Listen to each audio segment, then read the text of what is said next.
Добар ден, пријатели, и добро дојдовте во денешнава епизода. Моето име е Јосиф Дамјанов и денеска одговарам на уште едно одлично прашање од моја драга Инстаграм пријателка, така да ќе го погледнеме, знам дека ќе ви помогне, имам доста што да ви кажам, така да ајде да видиме што има да ни каже Костадиновска и да се вратам назад.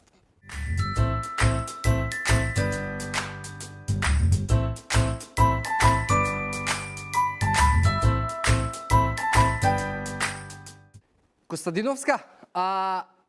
одговорот на моето прашање пред се да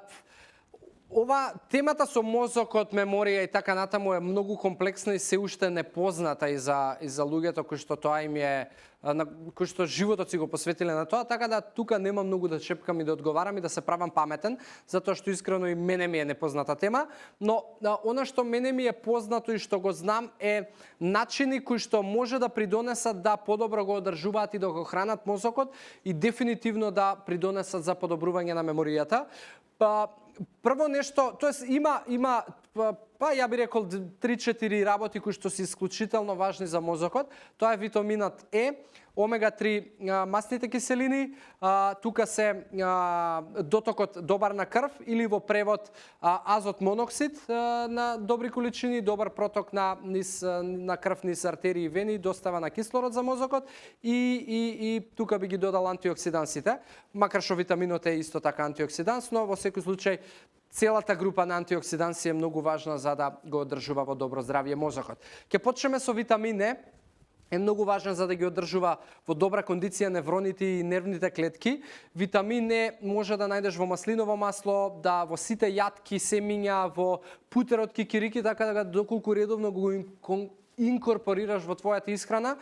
на долг рок може да помогне и дефинитивно да одмогне и да придонесе проблем доколку го нема во доволни количини. Тука исто како продукт би го ставил и авокадото, кој што исто така има добра количина на витамин Е. Би го ставил исто така, би ги ставил сите зеленолистести растенија продукти као спанак, блитва, келј, брокула и така натаму, затоа што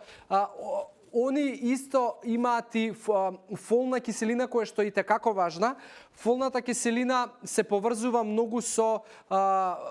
хомоцистин, тоа е една аминокиселина која што ги напаѓа невроните и нервните клетки и која што се поврзува со Алцхајмеровата болест. И хомоцистинот не може да функционира во најдобри услови кога има добро присуство на фолна киселина и затоа фолната киселина помага за да се разградува оваа аминокиселина и да не го прави тоа оштетување во невроните. Омега-3 масните киселини, поточно ДХА,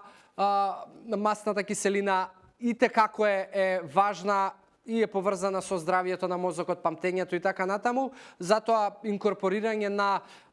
ја би рекол, додатоци во исхрана омега-3 треба да бидат секојдневие и дел од вашиот живот, но преку традиционалната и класична исхрана, тука ти е се масните риби, као лосос, туна и така натаму, оние барам што ни се подостапни низ маркетите. Друго би додал повторно би ги спомнал зеленолистестите, затоа што кога и тоа свежи, не знам минатата недела зборува во некоја тема, значи кога вие јадете спанак, блитва, брокули како свежа салата, при жвакањето и кога ќе дојдат тие во желудникот, дигестивниот систем може да произведува азот моноксид, дополнително да го доставува до кардиоваскуларниот систем, а азот моноксидот е и како важен за добар проток на крв низ крвните садови и добар проток на крв низ крвните садови е како важен за да доставува доволно кислород и хранливи материи до мозокот, така да и таа работа би ја ставил тука и се разбира вежбањето и тоа вежбање на кардиовежби, значи пешачење и џогирање ви се најдобрите вежби за да одржувате добро здравје на кардиоваскуларен систем и следствено на тоа на вашиот мозок. И има, не знам дали уште нешто би додал, ако имате да додадете слободно, но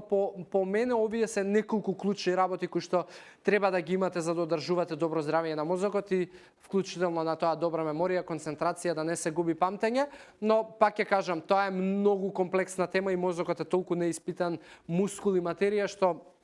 Што најмалку сум јас тој кој што треба да зборува и да дава можеби некои мислења. Им постојат луѓе кои што животот си го оставаат на дознавање на мистериите на мозокот, но како и да е, ова се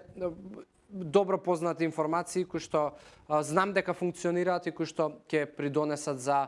подобро функционирање на вашиот мускул, а тоа е мозокот. Така да, фала ти уште еднаш за прашањето, се надевам дека дадов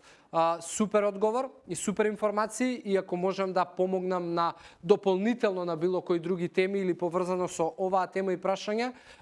тука сум да ви одговорам и користете го тоа и бидете себични за вас. Така да, ве оставам тука во здрави живот и навики. Се гледаме во следна епизода, а до тогаш ве посакувам убав и пријатен ден. Чао!